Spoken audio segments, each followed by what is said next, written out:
दोस्तों नमस्कार, शर्कला Vishwakarma YouTube channel में आपका स्वागत करता हूं और मैं बात करूंगा रुचि को प्रभावित करने वाले कारक में अधिगम को प्रभावित करने वाले कारक में रुचि की आज बात करूंगा। और रुचि को अंग्रेजी में इंटरेस्ट कहा जाता है। आप जानते हैं कि अंग्रेजी के इस शब्द की जो उत्पत्ति है वह लैटिन भाषा के शब्द इंटरेस्ट से हुई है। स्टोर्ड के अनुसार इसका अर्थ है मेक ऑफ डिफरेंस, अर्थात इसके कारण अंतर होता है।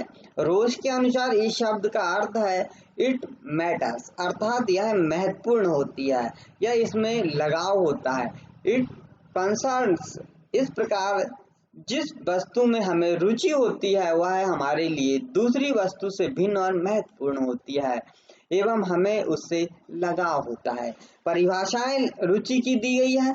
ड्रेवर ने कहा कि रुचि क्रियात्मक रूप से एक मानसिक संस्कार है। मेंडगल ने कहा कि रुचि छिपा हुआ अवधान रुचि का क्रियात्मक पक्ष है। क्रो एंड क्रो ने कहा कि रुचि एक ऐसी प्रेरक शक्ति है जो हमें किसी व्यक्ति, वस्तु अथवा क्रिया के प्रति ध्यान देने हेतु प्रेरित करती है।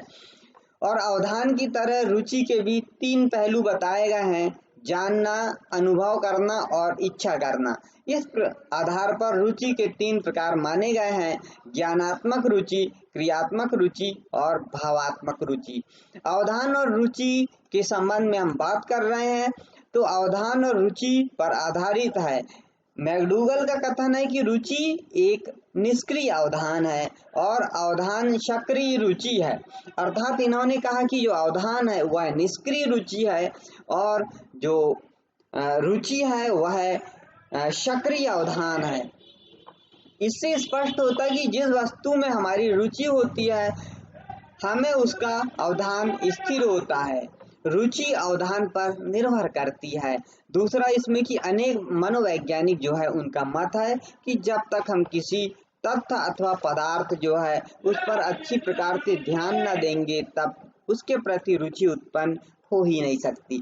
जैसे जब कोई व्यक्ति दर्शन शास्त्र का ध्यान पूर्वक अध्ययन करेगा तभी वह उसकी समझ में आएगा और परिणाम स्वरूप उसकी रुचि दर्शन शास्त्र के प्रति जागृत होगी और धीरे धीरे बढ़ती जाएगी। यदि हम किसी तथ्य या वस्तु की ओर ध्यान ही नहीं देंगे तो उसके प्रति रुचि जागृत नहीं होगी। अवधान और रुचि एक ही मुद्रा के दो पक्ष हैं। इस पर चर्चा कर लेते हैं कि तीसरी श्रेणी में वे मनोवैज्ञानिक आते हैं जो मध्यम वर्ग से चलना चाहते हैं। इन मनोवैज्ञानिक का कहना है कि रुचि और अवधान दोनों ही एक दूसरे पर आधारित है। यदि हम कहते हैं कि अमुक व्यक्ति रुचि के कारण अमुक वस्तु पर ध्यान देता है तो हम यह भी कह सकते हैं कि अमुक व्यक्ति ने अमुक पदार्थ पर अवधान केंद्रित किया, इसलिए उस पदार्थ के प्रति उसकी रुचि हो गई।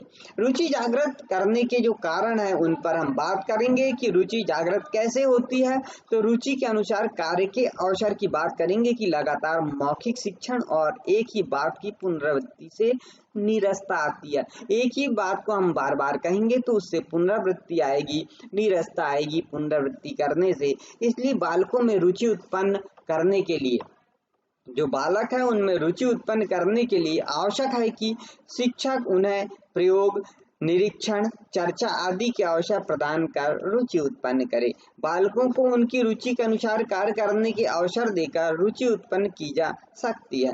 रचनात्मक कार्यों की ओर उन्मुख बालकों को खेलकूद तथा रचनात्मक कार्यों में बड़ी रुचि होती है, अतः शिक्षक को खेल या अन्य विधि का प्रयोग करके बालकों को रचनात्मक कार्यों की ओर प्रेरित एवं उन्मुख करना चाहिए। जिज्ञासा जागृत होने पर तृप्त करने की बात यदि करें हम तो बालकों की रुचि का मुख्य आधार उनकी जिज्ञासु प्रवृत्ति होती है।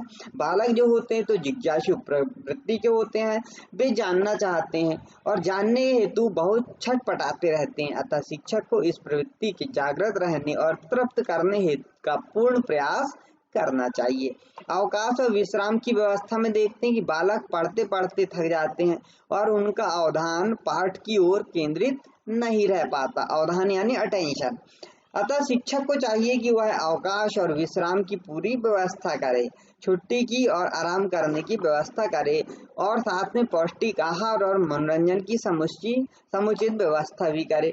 बालकों में सीखने के प्रति रुचि उत्पन्न करने में सहायक सिद्ध होती है। आगे देखते हैं कि बालकों को बालक एवं शिक्षण विषय का पूर्ण ज्ञान होना। तो बालकों में रुचि उत्पन्न करने की दृष्टि से शिक्षक को बालक एवं शिक्षण विषय का पूरी तरह ज्ञान होना चाहिए। काल सैनिक के अनुसार किसी विषय में बालक की रुचि उत्पन्न करने के लिए शिक्षक को बालक के बारे में कुछ तथ्य तथा विषय के बारे में बहुत सी बातें अवश्य जान लेनी चाहिए। पहला छठवां देखते हैं, बाह्य जगत का अवलोकन या निरीक्षण की बात करते हैं कि सीखते समय बालकों में विभिन्न प्रकार की वस्तु जैसे पशु पक्षी, कल कारखाने, नदी पर्वत बांध, औद्योगिक संस्थान आदि के प्रति रुचि उत्पन्न हो जाती है। वे बाह्य जगत का अवलोकन और निरीक्षण करके भी बहुत सी बातें जानना चाहते हैं, अतः उन्हें भ्रम, अवलोकन व निरीक्षण के अवसर देकर उनकी रुचि को तृप्त एवं विकसित किया जा सकता है। सातवां, कक्षा का शांतिमय वातावरण। बालकों में सीखने के प्रति रुचि उत्पन्न करने के लिए विद्यालय एवं कक्षा का वातावरण शांत होना चाहिए। जो विद्यालय है और कक्षा का वातावरण कैसा होना, शांत होना चाहिए, तभी वे रुचि पूर्वक अपना अवधान केंद्रित करने में समर्थ होंगे, नहीं तो उनका अटेंशन नहीं आएगा।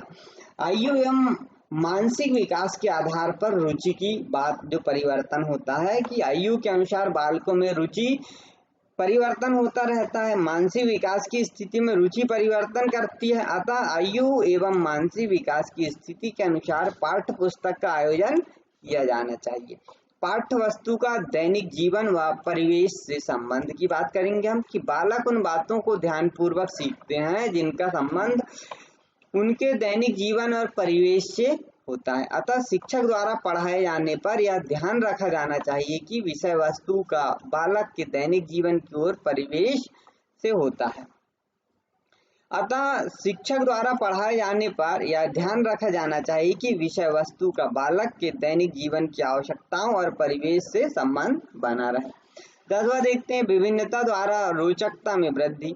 विभिन्नता रोचकता में वृद्धि करती है, अतः इस आधार पर पाठ्य पुस्तक में विविधता रखनी चाहिए तथा विषय वस्तु को और अधिक रुचिकर बनाने के लिए उसमें विभिन्न रोचक बातों का समावेश किया जाना चाहिए। और अवधान भंग होने के जो 3 कारण उनकी बात करेंगे, शांतिमय वातावरण का अभाव, पाठ का रोचक न होना और सहायक शिक्षण सामग्री का अभाव यदि रहेगा तो अवधान भंग हो जाएगा। तो दोस्तों आज के इस वीडियो में इतना ही, मिलते हैं नेक्स्ट वीडियो में, तब तक के लिए नमस्कार।